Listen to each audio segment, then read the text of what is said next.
जय हिंद फ्रेंड्स। स्वागत करता हूं आपका फिर से आज एक नए धमाकेदार वीडियो में।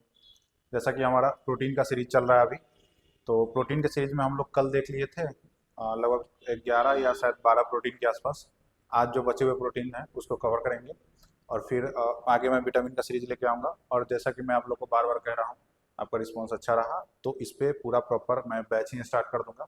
बायोलॉजी हो, पॉलिटी हो, जो भी आप लोग का सजेशन होगा कि हाँ सर इस प्रॉपर बैच को लॉन्च किया जाए, तो मैं फ्री ऑफ कॉस्ट लॉन्च करूंगा अपने इसी यूट्यूब चैनल पे। तो अगर अभी तक आपने यूट्यूब चैनल को सब्सक्राइब नहीं किया, सब्सक्राइब कर लें। फेसबुक पे देख रहे हैं, फॉलो कर लें। चलिए वीडियो को शुरू करते हैं। आज का वीडियो ज़्यादा लंबा होगा नहीं, क्योंकि बस बहुत कम ही प्रोटीन बचे हैं जिसको आज हम लोग कवर करेंगे। तो चलिए स्टार्ट करते हैं। तो जो हमारा आज का 13वां प्रोटीन होने जा रहा है वो है ग्लूटेनिन।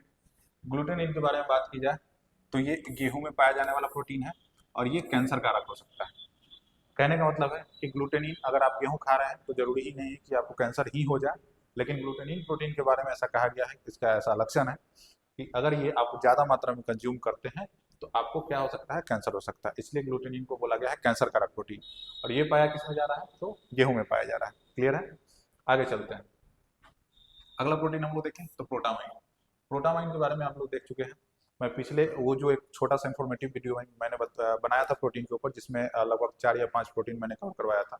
तो प्रोटामाइन याद करने का सबसे बेहतरीन तरीका है, प्रोटा और मोटा दोनों मिलता जुलता वर्ड है। दोनों से याद रखेंगे कि प्रोटामाइन प्रोटीन है, सारे मोटे अनाजों में पाए जाएंगे और दालों में पाया जाएगा। मोटे अनाज कहने का मतलब जितने भी बड़े अनाज है, जैसे कि आपका बाजरा हो गया, मक्का हो गया, और जितने भी दाल वगैरह है, सब में क्या पाया जाएगा, प्रोटामाइन प्रोटीन पाया जाएगा। तो सारे मोटे अनाज में हो गया और फिर दालों में हो गया। तो इस तरीके से याद रखेंगे, प्रोटा और मोटा दोनों किस में पाया जा रहा है, मतलब प्रोटामाइन प्रोटीन किस में पाया जा रहा है, मोटा अनाज और दालों वगैरह में। अगला प्रोटीन की तरफ चलते हैं, जैन प्रोटीन। तो जो जैन प्रोटीन है वो पाया जाता है दरअसल मक्का में। मक्का में स्पेशली एक प्रोटीन पाया जाता है जिसका नाम है क्या, जैन। तो जैन याद रखने का तरीका है, जैन और जौ दोनों मिलता जुलता वर्ड है, तो ऐसे याद रख सकते हैं ना। लेकिन जौ में जैन नहीं पाया जा रहा है, जैन किस में पाया जा रहा है, मक्का में। तो ये ध्यान रखिएगा कि जैन किस में पाया जा रहा है, मक्का में। क्लियर? आगे देखेंगे जो हमारा नेक्स्ट प्रोटीन है वो है केसिन। केसिन के बारे में जनरली सब लोग को, लगभग लोगों को पता ही होगा आप लोगों में से, किस में पाया जाता है, तो दूध में है, दही में है, या मतलब दूध से जितने भी डेयरी प्रोडक्ट बनने वाले हैं, पनीर है, छेना है, मिठाई है, सब में क्या मिलेगा, केसिन प्रोटीन।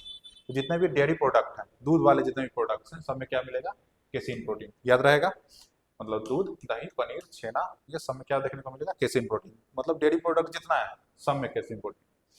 नेक्स्ट चलते हैं, होडीज। होडीज नहीं होगा, होडीज होगा, थोड़ा सा टाइपिंग मिस्टेक है, आप लोग संभाल लेंगे इसको। होडीज प्रोटीन। होडीज प्रोटीन किस में पाया जा रहा है, तो ये पाया जाएगा जौ में। बस याद रखिएगा, ये जो जेन प्रोटीन था ये जौ में नहीं पाया जा रहा है जी, वो मक्का में पाया जा रहा है। लेकिन जो होडीज है ये पाया जाएगा जौ में। तो जब भी जौ की बात आएगी, प्रॉपर जौ, हाँ वही जौ की बात कर रहा हूँ जो खाया जा रहा है जनरली, जो अब तो हम लोग खा नहीं रहे हैं, पर्व त्योहार में यूज करते हैं भगवान को चढ़ाने के लिए और प्रसाद के रूप में। तो वो जो होडीज है वो किस में पाया जाएगा, जौ में पाया जाएगा। तो होडीज प्रोटीन जौ में, जैन प्रोटीन मक्का में। बार बार इस बात को याद रिपीट करते रहिएगा, जैन मक्का होडीज जौ, जैन मक्का होडीज जौ, याद रहेगा। आगे चलते हैं, नेक्स्ट प्रोटीन हमारा है अर्जिनिन। जो अर्जिनिन है ये पाया जाएगा चावल में। तो अगर आप लोग चावल कंज्यूम कर रहे हैं तो कौन सा प्रोटीन कंज्यूम कर रहे हैं, अर्जिनिन। तो चावल खाएंगे तो अर्जिनिन मिलेगा। क्लियर है? आगे चलेंगे, अगला प्रोटीन है अपना एमिडाडीन। तो आगे देखते हैं हम सब कौन सा प्रोटीन, एमिडाडीन। एमिडाडीन किस में पाया जाएगा, बादाम में पाया जाएगा। तो बादाम, वो जो आप मूंगफली खा रहे हैं उसको बादाम मत बोलिए, वो जो आप बड़ा बादाम खाते हैं, पिस्ता वाला जो बादाम खाते हैं, उसमें पाया जाएगा कौन सा, एमिडाडीन। कौन सा, एमिडाडीन। तो बादाम में कौन सा प्रोटीन, एमिडाडीन। याद रहेगा, एमिडाडीन बादाम, एमिडाडीन बादाम। रिपीट करते रहिएगा ना वर्ड्स को, तो ऑटोमेटिकली वो सेट हो जाएगा आपके साथ। तो एमिडाडीन कौन सा प्रोटीन है, एमिडाडीन प्रोटीन किसमें पाया जा रहा है, तो बादाम में। आगे चलते हैं, अपना आखिरी प्रोटीन देखते हैं, सरल प्रोटीन हो, मतलब सिंपल प्रोटीन में टाउ प्रोटीन। कौन सा protein, tau protein. Tau protein के बारे में बात की जाए तो जनरली लगभग लोगों को पता होता है कि मानव मस्तिष्क में, ब्रेन में पाया जाता है। मानव ब्रेन में, ह्यूमन ब्रेन में कौन सा प्रोटीन पाया जाएगा, टाउ प्रोटीन। याद रखिएगा, ये बड़ी इंपॉर्टेंट है, ये आपका लगभग एग्जाम्स में देखने को मिल ही जाता है कि टाउ प्रोटीन मिल किसमें रहा है। आगे चलते हैं, हम लोग देखते हैं नेक्स्ट सनीग्यूमिन प्रोटीन। सनीग्यूमिन प्रोटीन क्या है या कॉम्प्लेक्स प्रोटीन क्या है, एक ही बात है। तो मैंने प्रोटीन के टाइप्स में 2 प्रोटीन बताया था, सरल यानी सिंपल और सनीग्यूमिन यानी कॉम्प्लेक्स प्रोटीन, है ना। तो सनीग्यूमिन प्रोटीन जो है ये 4 प्रकार के हैं।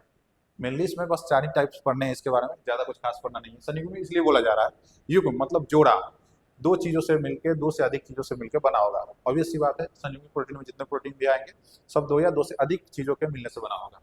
तो पहला प्रोटीन है इसमें लिपोप्रोटीन। लिपोप्रोटीन के बारे में बात की जाए तो इसमें क्या क्या मिला होगा भाई, फैट होगा और एमिनो एसिड होगा। फैट प्लस एमिनो एसिड क्या होगा, फैट प्लस एमिनो एसिड।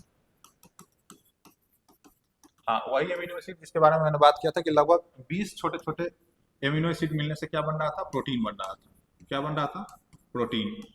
उसी एमिनो एसिड की बात कर रहे हैं। तो जब तक एमिनो एसिड है तब तक प्रोटीन का अस्तित्व है, क्योंकि एमिनो एसिड प्रोटीन का क्या है, ये क्या है, एमिनो एसिड प्रोटीन का यूनिट है, इकाई है। तो ये बात याद रखिएगा, एमिनो एसिड के मिलने से क्या बनता है, प्रोटीन। तो अगर संयुग्मिक प्रोटीन भी है तो एमिनो एसिड मिलेगा ही मिलेगा, हर जगह मिलेगा। तो फैट प्लस एमिनो एसिड से मिलकर क्या बनेगा, लिपोप्रोटीन। क्लियर है। दूसरा है ग्लाइकोप्रोटीन। ग्लाइकोप्रोटीन में क्या होगा, तो कार्बोहाइड्रेट होगा और एमिनो एसिड होगा। ठीक है। तो ग्लाइकोप्रोटीन सब में देख रहे हैं, सब में एक या एक से अधिक एमिनो एसिड तो सब में कॉमन है, लेकिन सब में एक्स्ट्रा कुछ ना कुछ देखने को मिल रहा है, इसीलिए इसको संयुग्मिक बोला गया, कॉम्प्लेक्स बोला गया। समझ रहे हैं। तीसरा है न्यूक्लियो प्रोटीन। न्यूक्लियो, न्यूक्लियस याद रखिएगा। किसी भी ऐसे परमाणु या अणु के सेल उसके न्यूक्लियस में भी देखिएगा तो क्या देखने को मिलता है, वहाँ पे इलेक्ट्रॉन प्रोटॉन न्यूट्रॉन वहाँ रहता है। उसी तरीके से यहाँ न्यूक्लियो प्रोटीन में यहाँ देखने को मिलेगा क्या, डीएनए आरएनए और एमिनो एसिड। क्या रहेगा उसमें, डीएनए आरएनए पाया जाएगा और क्या पाया जाएगा, एमिनो एसिड पाया जाएगा। एमिनो एसिड आपको हर जगह कॉमन मिलेगा। क्लियर है। आज का आखिरी प्रोटीन हम लोग देखते हैं क्रोमोप्रोटीन। क्रोमोप्रोटीन में जैसे ही आप लोग जाएंगे तो क्रोमो से याद रखेंगे क्रोमोप्लास्ट, इस तरीके से याद रख सकते हैं आप, कलर पिगमेंट देने वाला काम। तो जो क्रोमोप्रोटीन है ये रंगीन ग्रुप है, कलरफुल ग्रुप है ना। तो इसमें ये किसमें पाया जाएगा, हीमोग्लोबिन जैसे देख सकते हैं, हीमोग्लोबिन रेड है तो उसमें भी कलर है। क्लोरोफिल है हरा कलर का तो उसमें भी पिगमेंट है। तो क्रोमो से याद ही बस याद रखिएगा, क्रोमो मतलब कलर, क्रोमो देने का काम। क्रोमोप्रोटीन क्या है, रंगीन ग्रुप है, तो हीमोग्लोबिन पाया जाएगा, क्लोरोफिल सबका एग्जाम्पल हो सकता है, और एमिनो एसिड तो आपको हर जगह देखने को मिलेगा ही मिलेगा। तो संयुग्मिक प्रोटीन में आपने क्या देखा, एमिनो एसिड हर जगह कॉमन है, उसके साथ कुछ ना कुछ एक नया कोई ना कोई ग्रुप जुड़ रहा है ना। तो दोस्तों वीडियो कैसा लगा प्रोटीन सीरीज का कमेंट करके जरूर बताइएगा। आपका रिस्पॉन्स अच्छा रहा तो मैं बार बार कह रहा हूँ, मैं बैच लॉन्च कर दूंगा इस पे। कल से जो वीडियो आने वाला है वो प्रॉपर विटामिन का आएगा। तो पहले विटामिन बी कॉम्प्लेक्स देखेंगे, फिर बाकी सारे विटामिन के बारे में देखेंगे। तो प्रॉपर एक सीरीज अभी चल रहा है जो कि विटामिन के बारे में मैं कल लेके आऊँगा। और मिलते हैं फिर किसी कल नए वीडियो में। यूट्यूब को सब्सक्राइब कर ले, चैनल को सब्सक्राइब कर ले, पेज को फॉलो कर ले। मिलते हैं किसी नए वीडियो में, तब तक के लिए जय हिंद, वंदे मातरम।